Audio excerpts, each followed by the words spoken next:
Hello दोस्तों, आज हम सीखते हैं सैलरी बनाना। ठीक है। कुछ कॉलम में मैंने एंट्री कर दी है।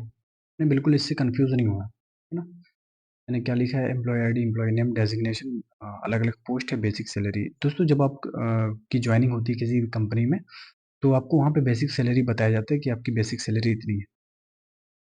जो एक्चुअल सैलरी होती है ना दोस्तों, वो हमें यहाँ पे बनाना है अटेंडेंस, मतलब प्रेजेंस के हिसाब से। मतलब 30 दिन में आप कितना प्रेजेंट थे। आप अगर 22 दिन प्रेजेंट थे तो आपको 30 दिन की सैलरी मिलेगी नहीं, ठीक है ना। उसके रिगार्डिंग आपने कैलकुलेट यहाँ पे करना है कि अगर एम्प्लॉय यहाँ पे 23 दिन, चलो मान लें हम 23 दिन एम्प्लॉय आए थे, ठीक है ना। तो 23 दिन के हिसाब से इनकी सैलरी कितनी बन रही है आइए निकालते हैं। Equal to basic salary divide करेंगे 31 से, क्योंकि अक्टूबर का जो महीना था वो दोस्तों वो 31 का था, ठीक है ना। जब हमने 31 किया तो यहाँ पे हमें पता चल गया कि एक दिन की सैलरी कितनी होगी। अब हम इंटू करेंगे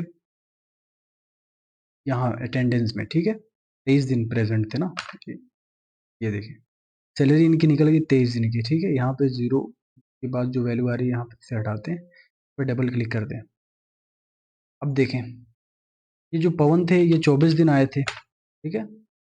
राजेश थे ये 26 दिन आए थे, और रमेश 27 दिन आए थे, और आशिक जो है वो 28 दिन आए थे। तो उनके हिसाब से इनकी सैलरी निकल गई। दोस्तों, अलाउंस की बात करते हैं, जो कंपनी के द्वारा मिले गए बेनिफिट, ठीक है ना। जो कन्वेंस होता है वो आने जाने का किराया होता है, वो कंपनी देती है। एचआरए, हाउस रेंट अलाउंस, घर का किराया। डीए दोस्तों, डीए जो होता है वो डियरली अलाउंस। दोस्तों, जब महंगाई बढ़ जाती है तो जो स्पेशली वो गवर्नमेंट एम्प्लॉय जो होते हैं ना, उनको कंपनी कुछ परसेंट देती है। यानी कि मतलब ये कंपनी से मिलने वाले बेनिफिट्स हैं, ठीक है। अब जो ये एक्स्ट्रा वर्किंग यानी ओवर टाइम, दोस्तों ओवर टाइम जो होता है, ओवर टाइम की अपॉर्चुनिटी कोई कोई कंपनी में रहती है, ठीक है। और ओवर टाइम सैलरी निकालने के लिए हमें पहले पता होना चाहिए कि कितना घंटे मतलब एम्प्लॉय ने काम किया है। तो यहाँ आप देखें, है ना, ओवर टाइम इन्होंने 34 घंटे काम किया, इन्होंने 35 घंटे, इन्होंने 22 घंटे। आइए निकालते हैं कि 34 घंटे की ओवर टाइम सैलरी कितनी बनेगी। उसके बाद तब कैलकुलेट होकर ग्रॉस सैलरी बनेगी। पहले ओवर टाइम सैलरी निकालते हैं, ठीक है। ये ओवर टाइम सैलरी निकालेंगे, यहाँ पे ओवर टाइम सैलरी निकालेंगे equal to over time salary निकालने के लिए मैं जो बेसिक सैलरी होगी उनकी वो सिलेक्ट करना है, ठीक है। डिवाइडेड बाई 31, ठीक है। अब ये एक दिन की सैलरी निकल गई। फिर डिवाइड करेंगे 8 से, यानी ड्यूटी जो होती है 8 घंटे की होती है तो 12 घंटे की होती है। तो हमने 8 डिवाइडेड बाई 8 किया तो हमें पता चल गया कि पर घंटे कितनी सैलरी होगी, ठीक है ना। अब हम इंटू करेंगे 34 घंटे में, ठीक है, तो हमें पता चल जाएगा कि 34 घंटे की इनकी सैलरी कितनी हुई। ये देखें चल गई ना वैल्यू। अब हम इसको डबल क्लिक करके ये पूरी वैल्यू निकाल देते हैं, ठीक है। अब यहाँ पे ग्रॉस सैलरी की बात करते हैं। दोस्तों, ग्रॉस सैलरी का मतलब है जो अलाउंस होता है, कंपनी की तरफ से बेनिफिट्स मिलते हैं। आप जो एक्स्ट्रा वर्किंग ओवर टाइम करते हैं वो, उसके बाद आप जितना प्रेजेंट रहते हैं, ठीक है। अपने इस दिन में जैसे ये आप अपने ऊपर भी ले सकते हैं, उसका कोई इशू नहीं है, ठीक है। जैसे आप जो है ना 30 दिन में 23 दिन प्रेजेंट थे, तो उसके हिसाब से आपकी सैलरी ये बनी।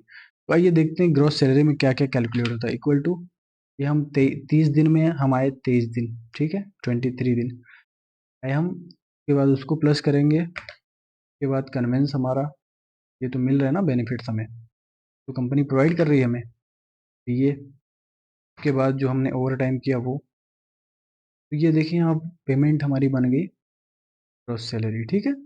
जो डिडक्शन जो होता है, पीएफ जो कटता है 12% का, दोस्तों जो हर महीने पीएफ जो कटता है जब आप कंपनी छोड़ देते हैं, पीएफ आप जो है ना कंपनी आपको देती है, जितना भी आप काम किए रहते हैं हर कंपनी में पीएफ कटता है। तो पीएफ 12% कटता है।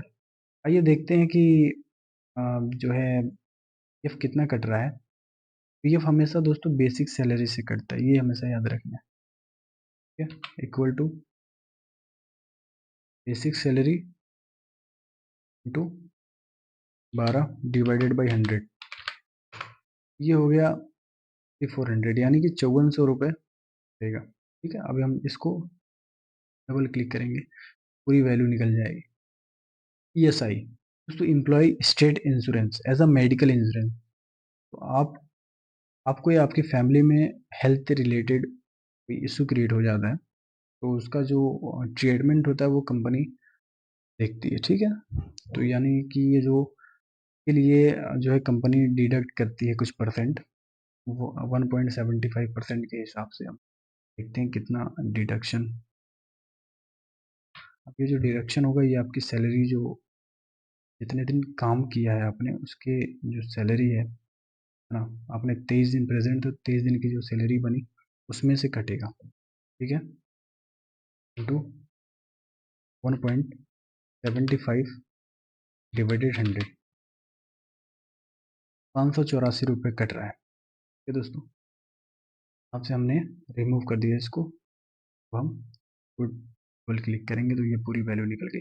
अब दोस्तों फाइनल नेट सैलरी की बात करते हैं, कट पीट के आपके हाथ में कितना आ रहा है। ठीक है ना, आपके बैंक अकाउंट में कितना जा रहा है।